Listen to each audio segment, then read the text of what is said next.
why the economic reforms were required.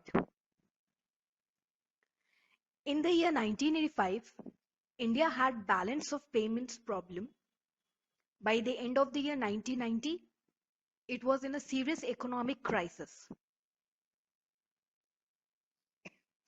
The government was close to default. Its central bank had refused new credit and foreign exchange reserves had reduced to such a point that India could barely finance 3 weeks' worth of imports. Most of these reforms came because with the IMF, that is the International Monetary Fund, required those reforms as a condition for loaning money to India in order to overcome these crises. India's oil import bill was growing, the exports were slumped, credit dried up, and investors took their money out because of this economic crisis. The value of rupee, the Indian rupee, was also depreciating compared to the value of dollars. Now, the impact of pre-liberalization policies.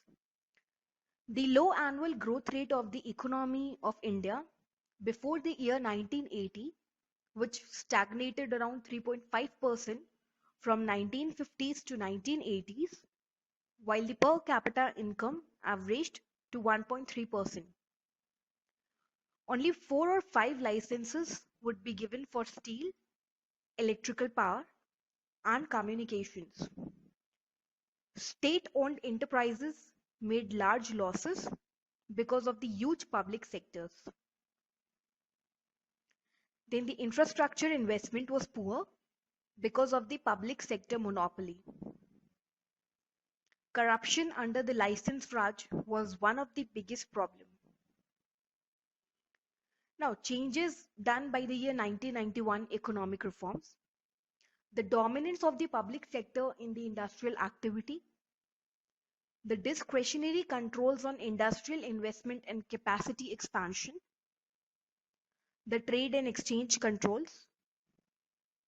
Limited access to foreign investments. Public ownership and regulation of the financial sector.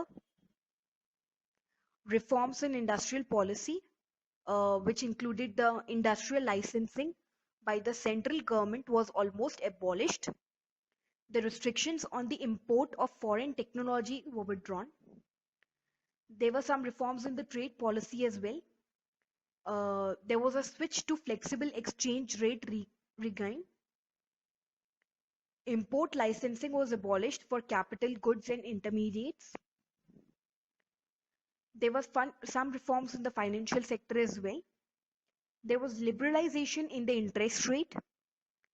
Then the government has emphasized on stronger regulation to encourage transparency and supervision.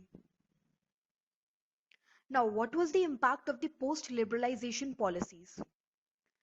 The total foreign investment, including the FDI, which is a foreign direct investment, portfolio investment, and investment raised on international capital markets in India, grew from a minuscule 132 million US dollar in 1991 to 1992 to $5.3 billion in the year 1995 to 96.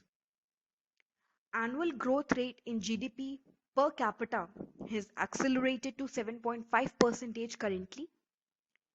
The infrastructure sectors such as the telecoms and civil aviation has proven to be extremely effective and growth has been phenomenal. Now, as you can see in this graph, you will get an idea of the India gross domestic product. For more information about the Indian economic reforms of the year 1991, you can refer to the following links.